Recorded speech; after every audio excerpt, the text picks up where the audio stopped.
The South Weber Preservation and Conservation Advocates was created to preserve and conserve the small town character and charm of South Weber that we all love so much. And when we learned about South Bench Drive and the impact it would have on our city, we knew it was something that we had to understand and something that we had to work to stop so that we could preserve the South Weber that we love.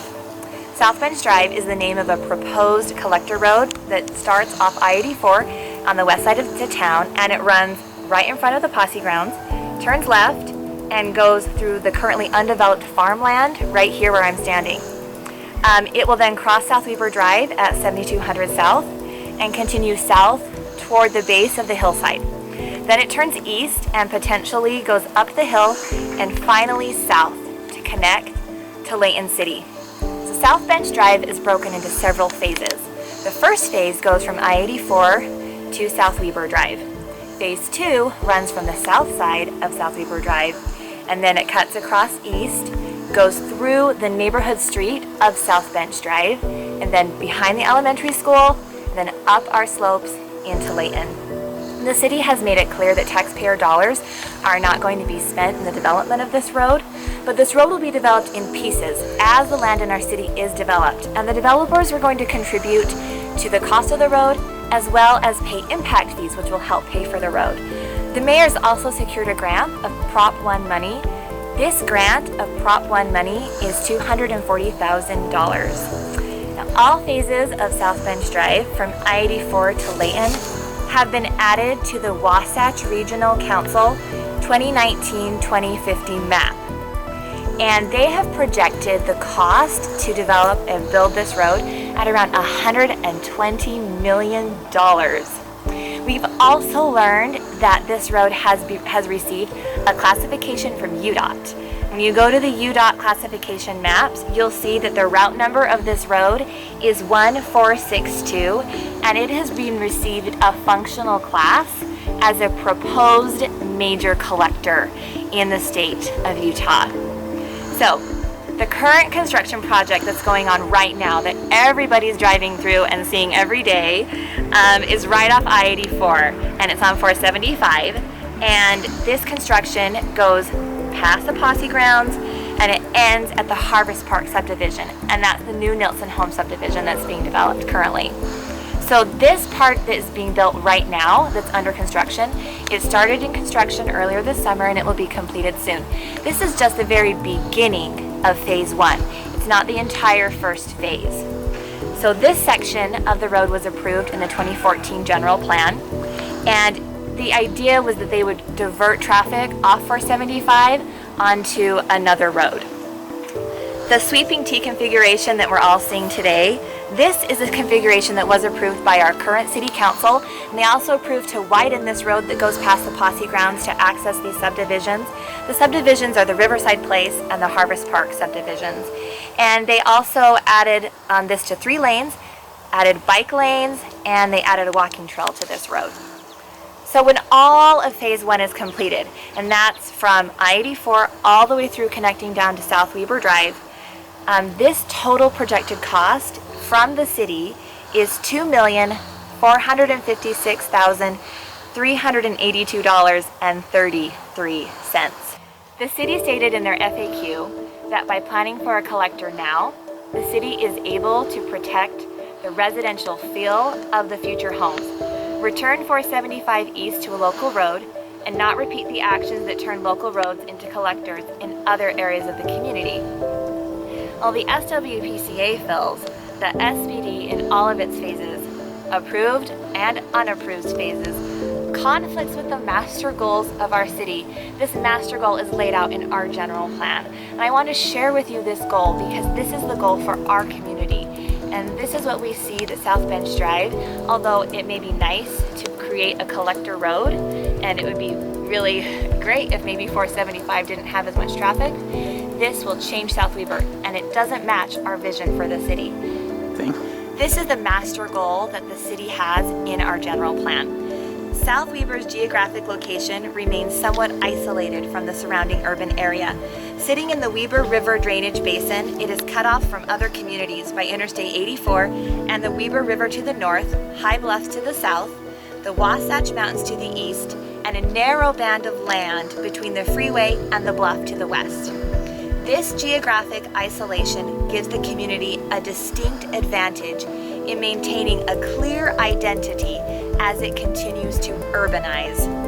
Though the city can sustain considerable growth yet, it will never blend in and become indistinguishable from surrounding communities, and it will never become a large city. As the city continues to grow, South Weber should vigorously pursue the retention of the small town charm that is its hallmark. It should foster an environment where residents are safe, where they know their neighbors, and they look out for each other. This is our hope and our dream for South Weber, and we hope you will join us as we learn about South Bench Drive and that this hope will become yours. Congestion that was observed during the Uinta fire. And in order to retrieve that, to mitigate that circumstance, the city realized that they needed another collector road. And they want to use that 475 to South Bench Drive as another collector road to South Weber Drive to minimize the congestion, especially at South Weber Drive and 475, which is not a very good turn at all. The second reason that the city provided is that they needed another north-south corridor along the east end of the city. And once again, South Weber Drive being the constriction zone for that, they wanted to have something that crossed South Weber Drive and then went up the hill, up the bluff, towards the Layton area. I became aware of the general plan and what was happening with it. As a result of that, one of the issues that we came up with is this thing called South Bench Drive. I had never heard of South Bench Drive before I started reviewing the general plan itself, and became concerned by the fact of where it went, the disruption of people's lands, the initial orientation of the road, where it comes into South Weber Drive is essentially a blind corner. There were a lot of safety concerns with that, and we started asking the City Council, Planning Commission, where it was going to be, why it was being put in. And it became interesting when we asked the why, because the very first thing that the residents were told is that we needed a second emergency exit because of the Uinta fire a couple years ago. When we moved into the city, that's what they told us, is that the hill was too unstable and they would never develop that hill. And now they're trying to develop a road up that hill, which is a safety factor. Well, the landslides, there have been numerous over the years. When we first started looking at them, we found out that the whole hillside is made up of sand and clay. Terracon did a study, and what they did was they drilled a hole, and they found that the first 7.5 feet, is embankment fill. Which is what? Which is extremely heavy. And then you put it on top of clay and sand, which it's just clay, sand, all the way down to 102 feet. So what happens is it washes away. Some of that washes away, and then you have really heavy on top of that, and it just makes it slide downhill. IDES states that the static factor above Cedar Bench ranges from 0.51 to a high of 1.1. This is significantly lower than a factor of safety of 1.5, which is the typical minimum industry standard recommendation for the stability of the slopes. Another thing is anywhere you see vegetation on that hill is where there is groundwater. And what happens with the groundwater on that sand and the clay, that's where it's going to wash away. So if we have an extra wet season, it's going to come down. The reason why it makes me nervous is because my family lives on that. You know, my backyard is right up against that hill. So I'm worried for my kids and my family's safety by doing it. So. 3, 2, 1. So I'm Tim Delamar. I live on at 1077 East South Bench Drive. I found out about the general plan through my wife, who had heard it through another resident of South Weber. And then that's when I discovered that they were looking to expand South Bench Drive. Right now it's pretty small. The original South Bench Drive is pretty small. It only has 7 houses currently that face South Bench Drive. Actually, there's 5 driveways, but 7 houses that are actually affected. I looked at the general plan when I found out that it was on the website, and looking at the map, it was very concerning that they were going to bring a major collector right through South Bench Drive. When we built there, we knew it was going to connect to another neighborhood or another phase neighborhood development, which is fine, understand growth, but to have such a major road traverse right through there was very concerning.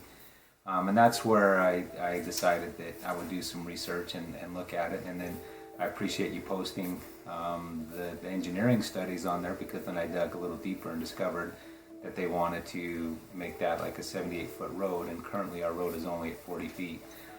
So with that in mind, I know they were wanting to take back, park strip, curb and gutter. And then even if they wanted to expand it out to a 78-foot road, they're going to take approximately 17 feet, which is a lot. I don't have that much in my yard as it is. I think there's other solutions that we can come up with, solutions that would make sense for a lot of the residents, and especially when it's not local traffic, that it could contain traffic from Layton, South Ogden. That's definitely very concerning for a small little neighborhood that wasn't really intentionally designed that way to begin with. It would be fine if it was something that we had longer driveways, a lot more room, they weren't going to be placed right on the street, right? So if we had a lot more leeway from a driveway out to the road, it would probably be fine, but we're not in that situation, so that's where my concern is. I live on Cedar Court in South Weber, and about 10 years ago they were talking about putting a road behind my house, and they wanted access to Layton, and they wanted access to it. We as a community there on Cedar Court went to the city office building, and we met with all the city councilmen at the time, and we compromised. We said it's okay if you build up to the water towers, but we really don't want access to Layton because it would be a lot of noise. The road is very steep, and we thought it would be dangerous, and especially in the winter. And we thought there'd be a few people from South Weber that used it, but it would be mostly a commuter road. People coming from base will try to avoid 89. And so we really didn't see the benefit very much for us. So we compromised, and they built a dirt road up there. And that dirt road is very, very steep. And in the winter, it's very hard to access. And we've seen the trucks go up and down. It's very loud. And the sound just shakes our house and reverberates on our house. So we've always been cautious about people that wanted to put in a commuter road there, that wanted to connect us to Layton. And so we've kind of had our ear to the ground, and we missed it. We missed the plan to build South Bench Drive and connect it both to 1900 and to the center of South Weber. So the general plan, as far as I've seen right now, does have a connection turning off onto 1900 and turning onto the South Bench Drive. And I've heard that they want to connect both. That's the majority of their plan, is to connect both. And in fact, my wife talked to one of the people running for city council, and they mentioned that the South Bench Drive may not be a priority right now, but definitely connecting to Layton and going down 1900 is a priority. Now, when my wife and I have talked to people in our neighborhood about it, nobody's for it. Nobody has thought, I wish I could turn the corner right there and get to Layton. It's never been an inconvenience to spend a couple minutes on 89. I've never felt that 89 is dangerous myself. I've always felt that we as a community are protected a little bit. Maybe it's inconvenient that we don't have a direct shot to a Walmart, but we're protected in that people don't usually make their way through South Weber to commute somewhere. We're usually a little bit out of the way, which makes our roads kind of quiet and kind of friendly for bikes and for families. And I just don't see the benefit as a South Weber resident to having a connection to Layton, especially in my backyard, especially when it is so steep and it turns so many corners. And I've heard that the expense of building up a hill would be very, very expensive. My first memories about the farm is that I had to work on it. But then the farm was bigger than it is now because the freeway took a whole bunch of the farm. So my first memories are playing, the animals, and having to work on the farm. The farm means to me my heritage. The farm come back, like I told Abby, the farm originally started out as a William J. Jones farm, and it was in the 1860s. If they put that road in, it will completely divide this farm, which will make it unusable for anything. You know, the main mountain fuel gas line goes through the middle of this farm. Well, one thing that's really special about South Weber is they're a very tight-knit community. It's families, and we all love each other. We're all family. And, you know, I think about the Byrams, the Pauls, the Watts, and all those people who are fighting for their farms just like we are. We love them enough to fight for their farms because once one is put in, it's a lot easier to take the rest of the farms. So it's definitely a fight that we need to be in together and to help each other out and just do it out of love and out of ancestry and heritage and inheritance because it means a lot to us. You know, I've heard a lot with this Facebook group, a lot of people say that they feel like they're not included because they're not longtime South Weberites, and I see how there's a controversy there, but we do need as much help as we can get. I mean, the new people that are coming in, they're helping shape the community. They moved here for a reason. It's because they love the small town feel. They knew that they weren't moving to Layton. They knew that they weren't moving to Ogden. They were moving to South Weber because it's a family community. And they can really help us because when they come in and they have an opinion once they move here, they can help shape what South Weber is going to be. Just like all the newcomers of old have done. We all just didn't settle here. People have come and they have formed the community that we have now. And we need the new people. And we especially really need the new people to help us and help us to keep our farms. Okay, so one really great way that the city is working with us right now is they actually have an email list that you can join, and they will send you different things that are going on in the city. You can find that if you go to southwebercity.com. You'll see right on their front page that you can sign up for their email list. Another great option is to join the South Weber Citizens United group on Facebook. That's 1,000 residences on that page where we are asking questions, we are having dialogue, we are having conversations, we are making comments and suggestions and talking about what's going on. It's been really informative, and it's a great way to also add your voice to it and to understand what's going on. And then there's also the SWPCA, which is also on Facebook, which takes all of those informative posts and just puts it on their Facebook page. So if you don't want to go through all the dialogue and all the comments of the South Weber United group page, you can go to the SWPCA page where you will find all that information as well.